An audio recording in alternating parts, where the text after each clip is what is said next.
দর্শক আমন্ত্রণ বিপিএল উন্মাদনা নিয়ে ২১শে টেলিভিশনের বিশেষ আয়োজন বিপিএল ক্রিক হিরোসে। দর্শক শুরু হয়েছে ৪৬ ম্যাচের মহরণ, যেখানে ট্রফির লড়াইয়ে ৩টি ভেন্যুতে মুখোমুখি হচ্ছে ৭টি দল। জুলাই অভ্যুত্থানের আলোকে এবারে বিপিএলে থাকছে নতুন সব চমক, আর সেই চমক ও প্রতিটি ম্যাচের আদ্যপান্ত তুলে ধরতে আমাদের এই বিশেষ আয়োজন।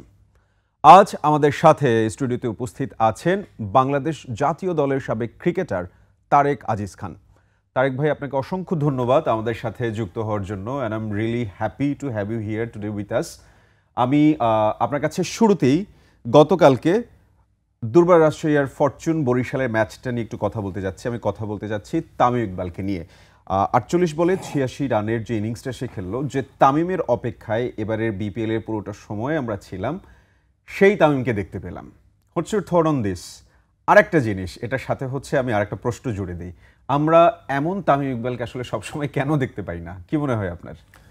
না দেখেন, এই বিপিএল লম্বা সময় একটা গ্যাপ ছিল, তার এনসিএল এ কিছু ম্যাচ আপনার খেলেছে, নিজের সক্ষমতা তিনি আসলে ওখানেই যাচাই করেছেন যে আসলে তিনি কতটুকু ম্যাচ প্র্যাকটিসের অভাব দরকার ছিল, প্র্যাকটিসটা দরকার ছিল। তিনি এনসিএল এ টি-20তে চমৎকারভাবে তিনি ওখানে করে, কিন্তু আপনি যদি খেয়াল করে দেখেন যে ৩টা-৪টা ম্যাচ খেলে উনি চলে এসেছেন। I think he was ready, এবং আমরা জানি যে তার ক্যালিবারটা কেমন। I think love to see when Tamim on good shape. Tamim কত ভালো ব্যাটিং করতে পারে।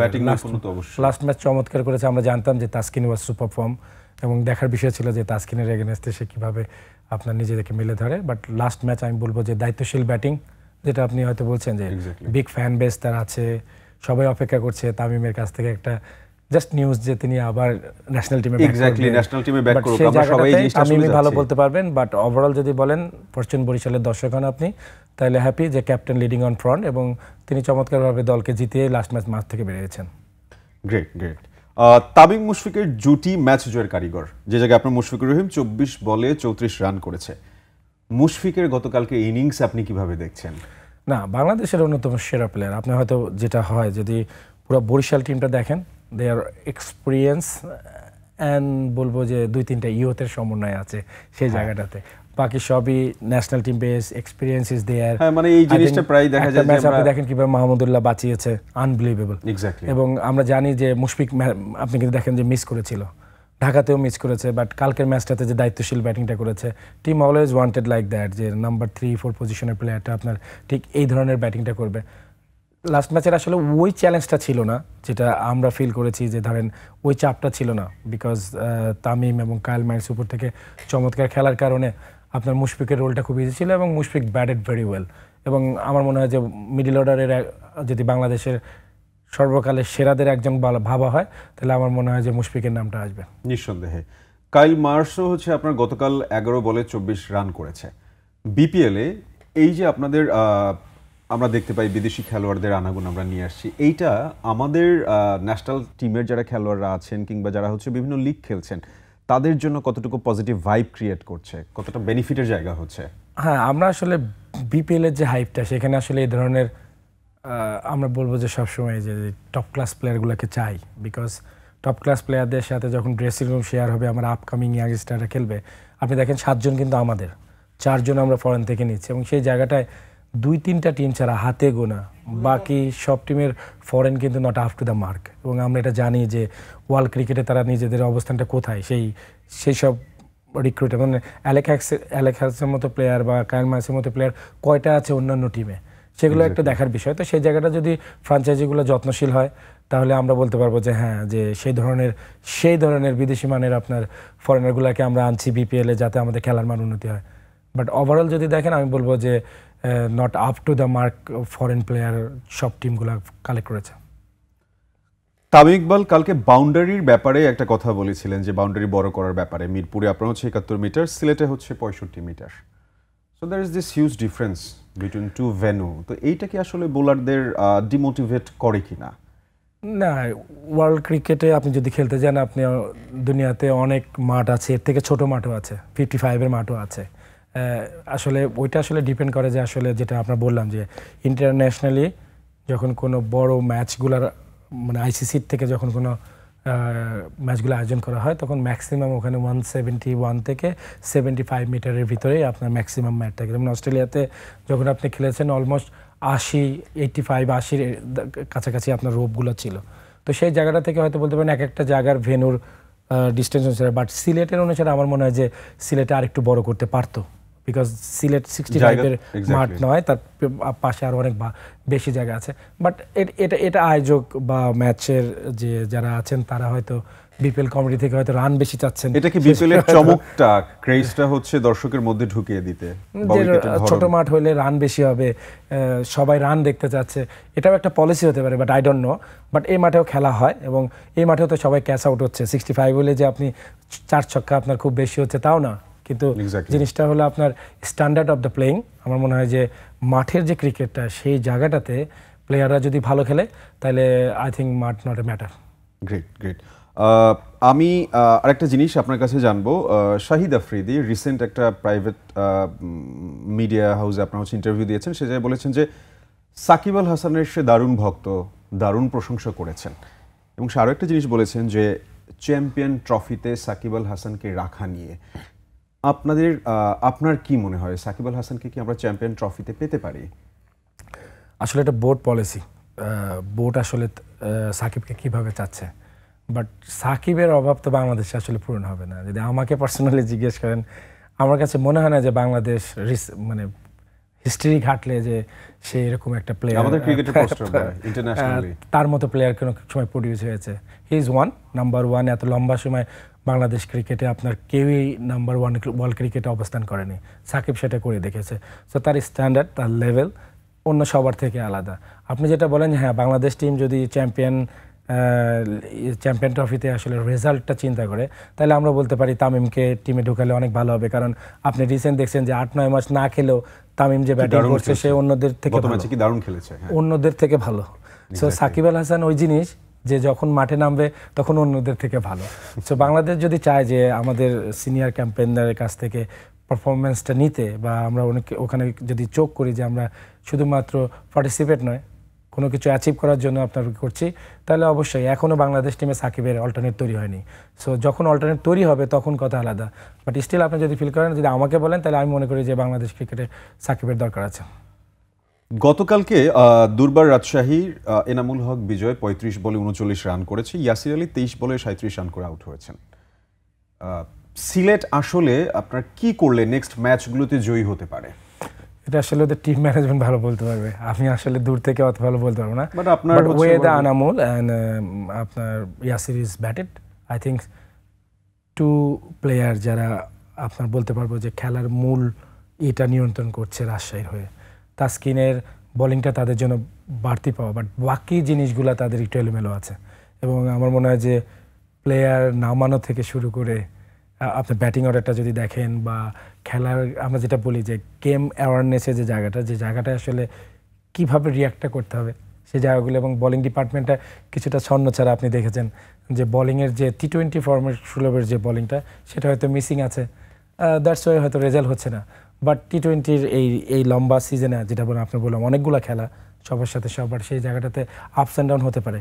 বাট সিলেট আমার মনে হয় যে আপনি যদি বলেন যে খুলনা বা সিলেট বা রাজশাহী যারা এই মুহূর্তে কিছুটা ব্যাকফুটে আছে, তারা আসলে থিঙ্ক ট্যাঙ্কে বসতে হবে, প্ল্যান করতে হবে কিভাবে ওখান থেকে বের হওয়া যায়। এক্স্যাক্টলি।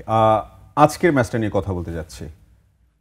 রংপুর রাইডার্স চমকের পর চমক দেখিয়ে যাচ্ছে, টানা 5 ম্যাচ তারা হচ্ছে জয়ী হয়েছে। আর ঢাকা ক্যাপিটালস টানা 4 ম্যাচ আপনার হচ্ছে পরাজিত হয়েছে, হার হয়েছে। সো ঢাকা ক্যাপিটালস আসলে কি করলে এই তকমাটা থেকে বের হয়ে আসতে পারে, আর রংপুর রাইডার্সের এই স্ট্রেংথ বা এই উইনিং ট্যাকটিক্সটা আসলে কি, আপনার কি মনে হয়? আমার মনে হয় রংপুর রাইডার্স চমৎকারভাবে মোমেন্টামটা পেয়েছে, বিকজ তাদের একটা আত্মবিশ্বাস ছিল গ্লোবাল T20-তে আপনার জিতে আসার পরে। একটা প্লেয়ারদের ভিতরে হাইপ ছিল, I think captain was super, like Sohan, ও দলকে নেতৃত্ব দেওয়ার একটা আলাদা গুণ আছে ওর ভিতরে। আমার মনে হয় সবচেয়ে বড় প্লাস পয়েন্ট হলো রাহিদ রানা এবং অ্যালেক্সের ফর্মটা কন্টিনিউ প্রসেসে যাওয়া। এবং আমার মনে হয় যে অ্যালেক্স যেভাবে খেলছে, নেক্সট ফেজটা আসলে খুব ইম্পর্টেন্ট ফর রংপুরের জন্য, বিকজ এখানে ফরেনারদের চলে যাওয়া আসা যাওয়ার একটা মিছিল থাকবে। তো সেই জায়গাটাতে তাদের কম্বিনেশনটা আসলে কীভাবে হবে সেটা একটা দেখার বিষয়।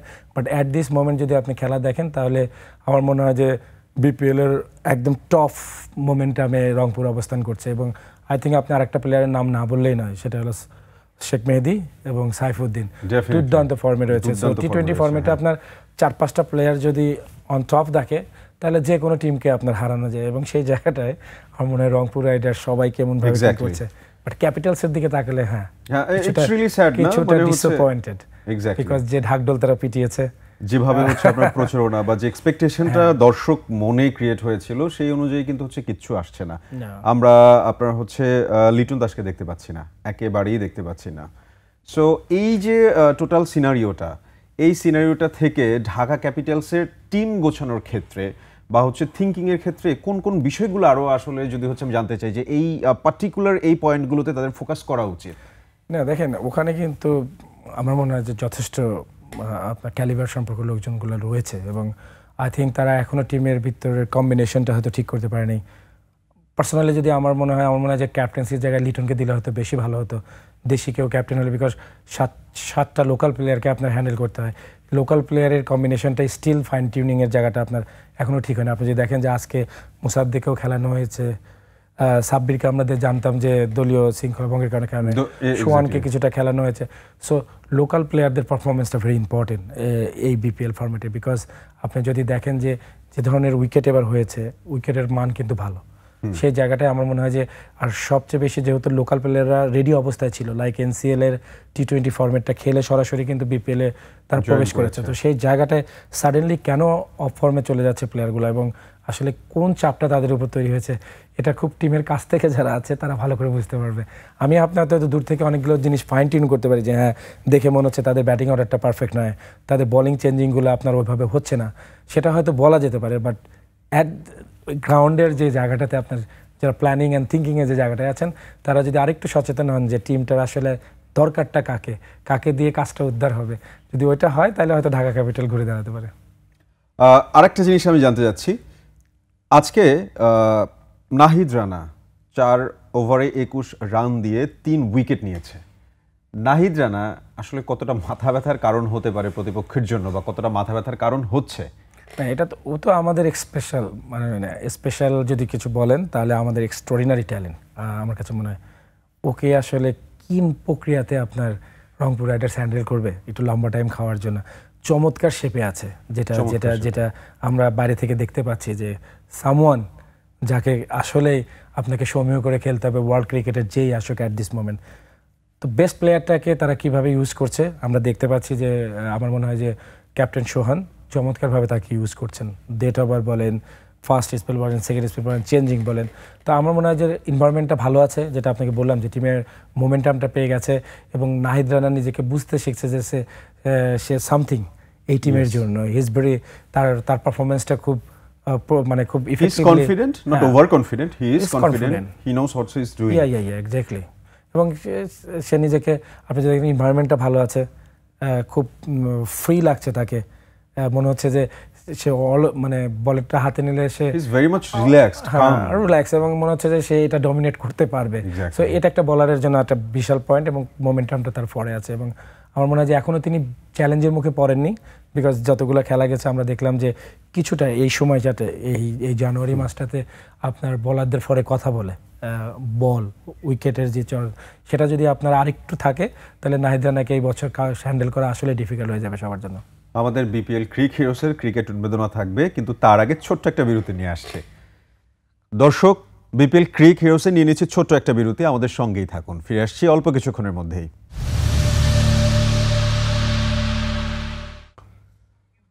বিপিএল ক্রিক হিরোসে আপনাদের আরও একবার আমন্ত্রণ।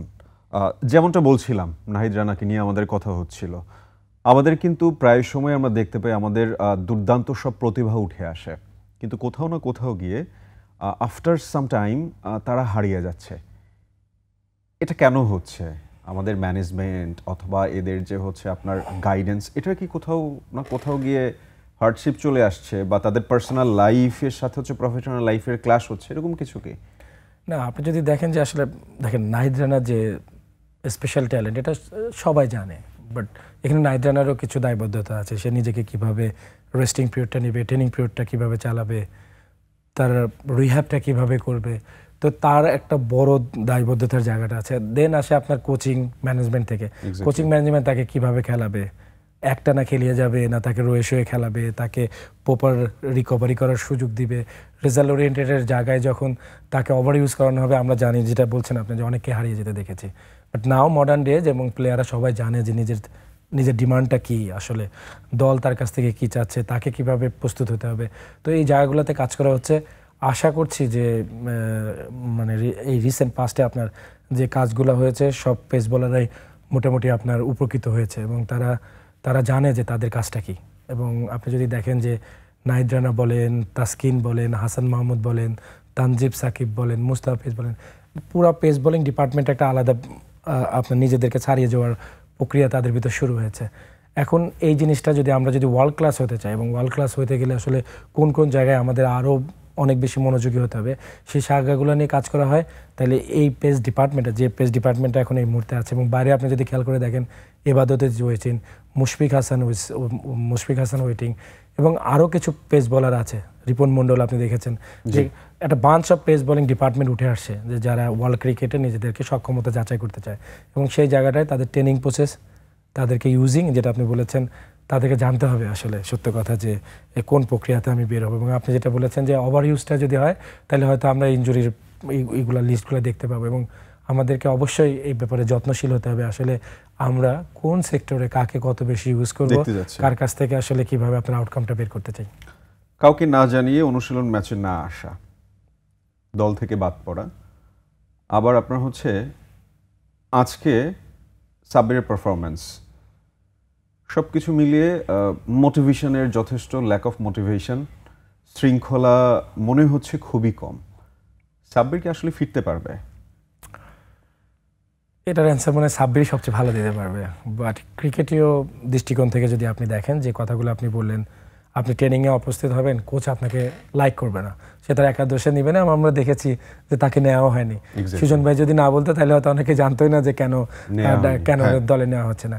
এবং যখন আপনার এই অপরচুনিটিটা আসবে, তখন কিন্তু আপনার উপর একটা বাড়তি চাপ নিয়ে আপনাকে কিন্তু মাঠে প্রবেশ করতে হবে যে আমি যদি ভালো না করি আমাকে দল থেকে আবার বের করে দেবে। এটার কোনো দরকারই ছিল না আপনার এই চাপটা তৈরি করার, এটা কিন্তু আপনিই তৈরি করেছেন অ্যাজ এ প্লেয়ার। তো সেই জায়গাটায় আপনি যদি যত্নশীল হন, আপনি যদি প্রফেশনালিজমের যে জায়গাটা আমরা সবসময় বলি, শুধু টাকা পয়সা তো প্রফেশনাল হলে হবে না, যেটা আমি টাকা পাইনি, বাট আপনারও কিছু দায়বদ্ধতা আছে অ্যাজ এ প্লেয়ার। তো সেই জায়গাগুলোতে আপনাকে ফুলফিল করতেই হবে।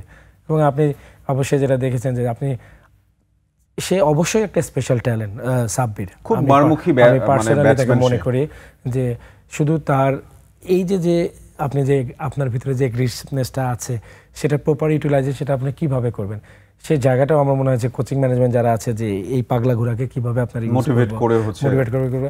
But he is a good prospect. আমার মনে হয় যে তার জন্য একটা বড় অপরচুনিটি ছিল, স্টিল আমার কাছে মনে হয় যে আরও সুযোগ আছে। সো তিনি যদি এখানে রেলওয়েতে মোটিভেটেড হন, মানে সঠিক রাস্তায় মোটিভেট হন, তাহলে আমরা বাংলাদেশে হয়তো সাব্বিরকে আবার ব্যাক পেতে পারি। যদি তিনি না পারেন তাহলে এটা হবে যে একটা ট্যালেন্টের দারুণভাবে অপচয় হয়ে যাওয়া। এক্স্যাক্টলি। আমি আপনার কাছে সন্ধ্যা 6:30 যে ম্যাচটা শুরু হচ্ছে, ফরচুন বরিশাল এবং সিলেট স্ট্রাইকার্স। ফরচুন বরিশাল তো নিঃসন্দেহে পছন্দের শীর্ষে। সিলেট স্ট্রাইকার্স যদি ম্যাচে ফিরতে চায়, ভালো করতে চায়, তাহলে তাদের আসলে কোন দিকগুলোর প্রতি খেয়াল রাখা উচিত? সিলেট স্ট্রাইকার্সের দিকে যদি তাকান, তারা কিন্তু দুই ধরনের ম্যাচ খেলেছে। একটা ঢাকাতে খেলেছে, disaster performance, last match 200+ run করেছে। তারা মনে করেছিল যে এই রানটা এনাফ, বাট ওই উইকেটে মনে হচ্ছিল যখন তারা ব্যাটিং করেছে, লাকি যে জাকির, আপনার রনি তালুকদার এবং দুই জাকির আর কি, লেফট হ্যান্ড আর রাইট হ্যান্ড জাকির, তারা চমৎকারভাবে ম্যাচটাকে আপনার 200+, কিন্তু উইকেটটা কিন্তু সাজেস্ট করছিল যে এখানে আরও 20টা রান হওয়া দরকার। বাট আনফর্চুনেটলি টিমটা কিন্তু সেটা গ্রাফ করতে পারেনি। এবং দিন শেষে যখন অ্যালেক হেলস এবং আপনার ব্যাট করেছে, তখন আপনার কাছে মনে হয়েছে যে না, এটা কোনো রানই না। সো আমার মনে হয় যে সিলেট ওখানে বুঝতে পেরেছে আসলে দুই ধরনের তারা পেয়েছে, যে বাজে খেলার একটা, আর একটা ভালো খেলেও হেরে যাওয়া। আই থিঙ্ক টিমটা ব্যাক করছে। ক্যাপ্টেন্সি আমার কাছে মনে হয় যে আরিফুলের যে জায়গাটাতে বোলিং চেঞ্জিং যে বিষয়গুলো, যেটা আমরা সবসময় বলি টার্নিং পয়েন্ট যেখানে করে মোমেন্টামগুলো ক্রিয়েট হয়, সেই জায়গাগুলো সিলেট মিস আউট করেছে। গত ম্যাচেও আমরা দেখেছি যে তারা মিস আউট করেছে এবং দিন শেষে ম্যাচটা হেরেছে। চান্সেস ক্রিয়েটেড হাত থেকে পড়ে যাচ্ছে, ফিল্ডিংটা আরেকটু লাইভলি হওয়া উচিত, তাহলে দলটা দারুণভাবে ঘুরে দাঁড়াতে পারে। ফরচুন বরিশাল যেটা আপনি যেটা বললাম যে মোস্ট কনফিডেন্স টিম এবং দে নোজ তারা কি করবে because all experience guy is there এবং আপনাকে আগেও বলেছি যে তামিম যেখানে আছে so he is a good leader এবং আপনি যদি দেখেন দলকে দারুণভাবে নেতৃত্ব দিচ্ছে সো একটা কনফিডেন্স টিমের সাথে একটা হারিয়ে খোঁজা একটা টিমের খেলা তখন এরা হয়তো আই থিঙ্ক খেলাটা খুব ইন্টারেস্টিং হবে টি20 ফরম্যাটে আসলে খুব বেশি নাম নিয়ে আপনি খেলতে পারবেন একটা গিভেন ডেতে যদি যে আজকে যদি সিলেট তার বেস্ট শোটা করতে পারে ম্যাচ শেষ হয়তো জিততে পারে বাট বরিশাল অবশ্যই চাবে তাদের ক্যারেক্টারটা শো করতে এবং সেই জায়গাটা আমার মনে দারুণ একটা চ্যালেঞ্জিং ম্যাচ হতে যাচ্ছে। আমি যদি আপনার কাছে এই জিনিসটা জানতে চাই will you pick Fortune Barishal or Rangpur Riders? এখনো অনেক বাকি আপনাকে বললাম বাট দুইটা টিমের মোটিভ দুই রকম। আমি 5 বছর রংপুর রাইডার্সের অ্যাজ এ বোলিং কোচ হিসেবে কাজ করেছি। রংপুর রাইডার্স লিগ পর্যায়ে সবসময় আমরা দারুণভাবে খেলে আসি। নকআউট স্টেজের আগে ধরেন আপনার যে আমি যেটা বললাম যে প্লেয়ার শাফলিংয়ের যে জায়গাগুলো থাকে সেই জায়গাগুলোতে অনেক বেশি যত্নশীল হতে হবে রংপুর রাইডার্সকে। আর বরিশালের দিকে যদি তাকান তারা কিন্তু ব্যাড ব্যাচ খারাপ ভালো দুইটার ভিতর দিয়ে যাচ্ছে। সো তারা জানে যে ফাইন টিউনিংয়ের জায়গাটা কোন জায়গাটায়। সো দুইটাই খুব ব্যালেন্স টিম। আমি মন থেকে চাবো যদি আমাকে বলেন তাহলে আমি হয়তো বলবো যে অনেকদিন রংপুর রাইডার্স আপনার ট্রফি পায় না, সো তারা ট্রফিটা পেলে পার্সোনালি আমার তরফ থেকে অনেক বেশি আমি হ্যাপি হতে পারি। Definitely that connection do so much thing. আজকে একটা কথা চাওয়ার হচ্ছে গতকালকে থেকে বেশ কয়েকদিন যাবতই আপনার পারিশ্রমিক নিয়ে চরম অনিশ্চয়তা আছে বিপিএল অংশ নেওয়া ক্রিকেটাররা। If I am not wrong আপনার হচ্ছে দুইটা ফ্র্যাঞ্চাইজি হচ্ছে তাদের ক্রিকেটারদের হচ্ছে আপনার পারিশ্রমিক দিয়েছে, বাদবাকি 4টা ফ্র্যাঞ্চাইজি যারা আছে তারা দেয়নি এখনো। তো এই জিনিসটা আসলে খেলোয়াড়দের কতটা ডিমোটিভেট করছে বা আপনার হচ্ছে বিপিএল এর যে মানে টিম স্পিরিট বা হচ্ছে যে অ্যাজ এ ক্রিকেটার যে স্পিরিটটা থাকে সেটা কতটা খর্ব করছে? দেখেন ফারুকদের জন্য এটা একটা চ্যালেঞ্জ এই জিনিসটার। বিপিএল এর দায়বদ্ধ আমি জানতে চাচ্ছি যে আরো একটা জিনিস যে বিসিবির দায়বদ্ধতা তো জায়গা নিশ্চয়ই আছে এই জায়গায়। না অবশ্যই আছে। আপনার এখানে একটা জিনিস হলো প্লেয়ার খেলবে, প্লেয়ারের ধরেন এই বিপিএল এ কোনো ফ্র্যাঞ্চাইজি কোনো প্লেয়ারকে টাকা দিল না, আলটিমেট দুর্নামটা কার হবে? এটার অর্গানাইজারকে, exactly BCB. So BCB take responsibility এবং আমার মনে হয় যে আপনি যদি জানেন যে একটা গ্যারান্টি মানি থাকে যেটা আপনার যদি আপনি যদি প্লেয়ার পেমেন্ট না করেন তাহলে বিসিবি থেকে আপনার জিনিসগুলো পেমেন্ট করে দেওয়া হয়। তো আই থিঙ্ক প্লেয়াররা এই বিষয়ে ওরিড না হয় ভালো, মাঠের ক্রিকেটটা যেন সুন্দর হয় এবং খেলার মান যেন আরও বাড়তে থাকে। আমরা আসলে খেলার মানটা ভালো দেখতে চাই, বাকি দায়িত্বটা বিসিবির উপরে ছেড়ে দিক এবং আমি মনে করি যে বিসিবি স্ট্রং যে ইসেতে আছে আপনার ডিসিশনের জায়গায় সেই জায়গাটায় স্ট্রংলি তারা এই জিনিসটাকে ম্যানেজ করতে পারবে। You have been such a great pace bowler, right? আপনি পেস বোলার ছিলেন, আমাদের জন্য বড় একটা ভরসার জায়গা ছিলেন। সেই জায়গা থেকে এখন আপনি হচ্ছে ক্রিকেটের উন্নয়নের দায়িত্বে আছেন। সো আপনার দৃষ্টিভঙ্গি থেকে যদি জানতে চাই বাংলাদেশ ক্রিকেট টিমের যে প্লেয়াররা আছেন বা যারা আসছেন তাদের জন্য আপনার চিন্তা ভাবনা কেমন হবে, বা যারা আসলে হচ্ছে খেলোয়াড় হতে চাচ্ছেন, দেয়ার আর সো মেনি ইয়াং বয়েজ যারা হচ্ছে আসলে এইটাকে প্যাশন হিসেবে নিচ্ছে। ধরেন আমি একটা ক্যারিয়ার শেষ করেছি অ্যাজ এ প্লেয়ার হিসেবে, আমি সর্বোচ্চ লেভেল খেলেছি। আমি যখন কোচ হিসেবে এসেছি আমি অনেকদিন ধরে কোচিং করছি, লাস্ট 2011 সালের পর থেকে আপনার কোচিংয়ের সাথে যুক্ত। সো রিসেন্টলি 5 মান্থ হলো আপনার ক্রিকেট বোর্ডে জয়েন করেছি অ্যাজ এ বোলিং কোচ হিসেবে।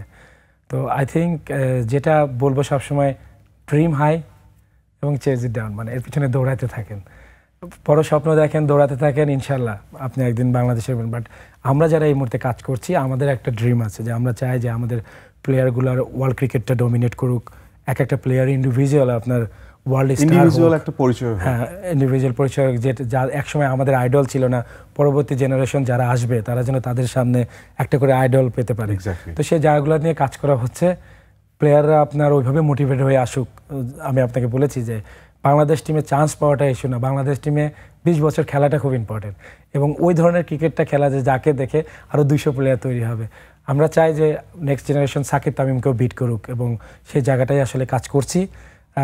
মোস্ট ওয়েলকাম এনিওয়ান যারা মনে করবে যে প্রবলেমে আছে সরাসরি যোগাযোগ করতে পারে আমার সাথে। আমার তরফ থেকে যতটুকু সম্ভব আমি হেল্প করব এবং আপনি যেটা সবসময় বলেছি বড় স্বপ্ন দেখুন, না হলে কোনো কিছু অ্যাচিভ করা সম্ভব নয়। Thank you so much for joining with us today. Thank you. I'm really honored that you give your time.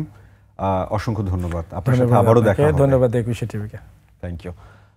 প্রিয় দর্শক, বিপিএল ক্রিক হিরোসে ক্রিকেট নিয়ে উন্মোদনা তো থাকবেই। ক্রিকেট দেখুন আর সংযুক্ত থাকুন 21 টেলিভিশনের সাথে। সবার প্রতি শুভকামনা রইল।